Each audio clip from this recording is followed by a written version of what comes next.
Hai guys, balik lagi bersama gue Acip Gates di channel YouTube gue tentunya. Yeay, akhirnya ya gue balik lagi ke dunia per-YouTuber. Tepuk tangan dulu dong buat gue. Aduh, si Acip centil banget sih katanya. Mohon maaf ya guys, memang gue mah orangnya seperti ini, rada-rada centil memang kadang. So, sebenarnya video ini tuh video lama yang gue bikin ulang ya, karena as you know lah, semua video gue nggak ada di channel YouTube gue dan gue perlu bikin ulang lagi, but it's fine. So, hari ini gue pengen sharing ke kalian tentang gejala HIV yang pernah gue alamin dulu, 6 gejala HIV waktu itu. Dan tentunya gue akan disclaimer dulu sebelum gue memulai video ini, yaitu tentang bahwasanya nggak semua orang yang terinfeksi HIV itu akan mengalami gejala. Oke, jadi nggak semua orang bakal ngerasain gejala, dan bisa dilihat dari gejala itu orang kena HIV atau enggak, begitu loh. Jadi satu-satunya cara untuk mengetahui apakah kalian positif atau enggak ya dengan melakukan tes HIV.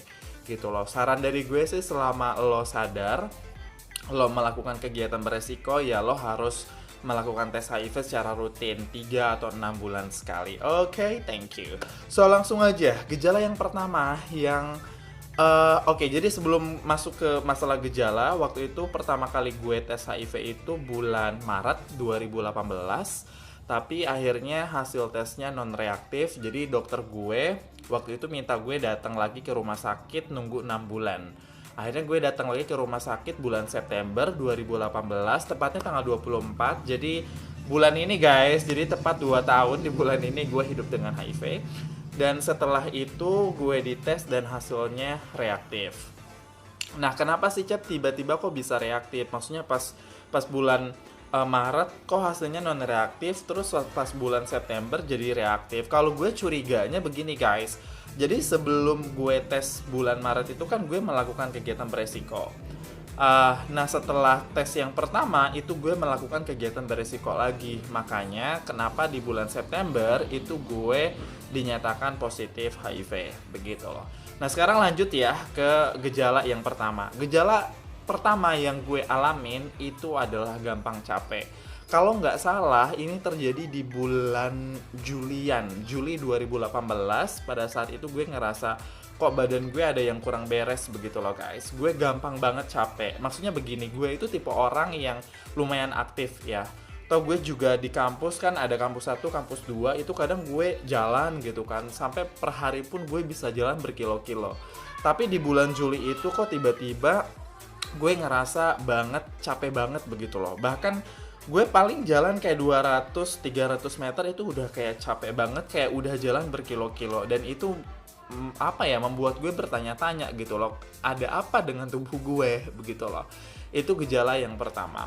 Nah, gejala yang kedua, ini gue sering banget demam. Ya, sering banget demam, tapi kalau ditanya demamnya kayak gimana, gue juga sebenarnya bingung ngejelasinnya. Tapi yang gue rasain, demam yang gue alamin itu cukup berbeda rasanya. Semua dari kita pasti ngalamin demam kan, tapi itu tuh kayak gue ngerasanya beda, tapi susah untuk dijelasin, begitu. Waktu itu gue demam itu sekitar semingguan, durasinya mungkin normal lah sama kayak demam-demam lain guys, tapi cuman rasanya yang menurut gue pribadi ya itu kayak beda banget, begitu loh. Nah, kemudian gejala yang ketiga ini keringat di malam hari. Ini sesuatu yang sesuatu yang jarang gue alamin banget waktu itu. Dan pokoknya setiap malam sekitar jam 11, jam 12 itu tuh kayak badan gue itu udah kayak penuh banget sama keringat. Dan itu keringat dingin gitu loh, keringat dingin tapi gue nggak ngerasa demam, you know. Maksudnya kadang kalau orang demam kan kadang bisa saja memunculkan keringat ya, tapi waktu itu gue nggak demam sama sekali, tapi tiba-tiba kok dingin, begitu loh. Maksudnya kayak banyak keringat dingin yang bermunculan. Kemudian akhirnya terus gejala yang keempat itu gue sakit kepala sampai akhirnya memunculkan apa sih yang di sini tuh getah bening. Di sini nih ada jendolan segede kelereng begitu. Nah, waktu itu pokoknya getah bening sama pusing sakit kepala itu terjadi di sekitar bulan akhir Agustus 2018 kalau nggak salah. Pada saat itu pokoknya gue sakit kepala itu sekitar seminggu. Nah, pas di hari ke seminggunya itu gue bener-bener kayak udah nggak kuat banget karena kayak sakit banget guys, sampai gue teriak-teriak segala macam. Dan itu gue masih inget gue teriak-teriak di rumah jam 12 malam. Untungnya pas gue libur kuliah atau apa begitu loh, jadi gue ada di rumah orang tua. Nah waktu itu akhirnya pagi itu tiba-tiba udah ngejendol di sini tuh segede kelereng yang ukurannya agak gede gitu loh.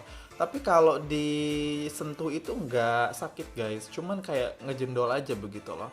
Nah akhirnya paginya gue langsung dibawa ke rumah sakit umum daerah waktu itu di kota gue.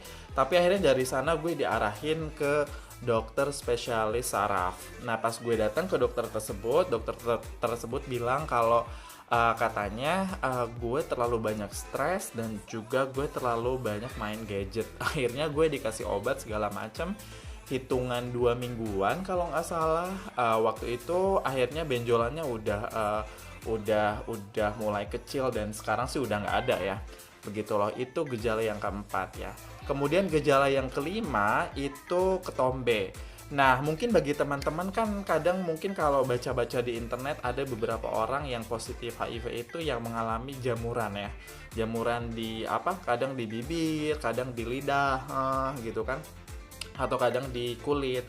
Nah, kalau gue yang diserang itu kepala, guys. Jadi waktu itu tuh banyak banget ketombe dan ketombenya tuh gede-gede banget. Bayangin deh. Biasanya kan kalau ketombe gitu-gitu suka ini kan. Sekarang gue emang nggak ada ketombean sih. Waktu itu tuh kayak diginiin tuh kayak gede banget, kayak lebar banget dan itu gatal banget begitu loh. Dan itu gue lupa ya terjadi berapa lama, cuman nggak terlalu lama dan nggak terlalu bentar, mungkin kayak 2 mingguan begitu. Itu gejala yang kelima. Dan gejala yang keenam adalah berat badan gue turun. Waktu itu gue heran begitu loh, berat badan gue kok tiba-tiba turun, padahal yang gue rasain waktu itu pola makan gue normal begitu loh, tapi kok berat badan gue turun sampai 4 kilo. Dari sanalah akhirnya bulan September itu gue udah sembuh guys. Maksudnya gue nggak ngerasain gejala-gejala apa lagi. Dan akhir bulan September langsunglah gue dites HIV yang kedua dan akhirnya positif. So itu aja cerita singkat di video kali ini, mudah-mudahan bermanfaat. Sekali lagi, nggak semua orang yang terinfeksi HIV itu bakal ngerasain gejala. So satu-satunya cara adalah melakukan tes HIV secara berkala. Okay, thank you so much and thank you for watching. Bye.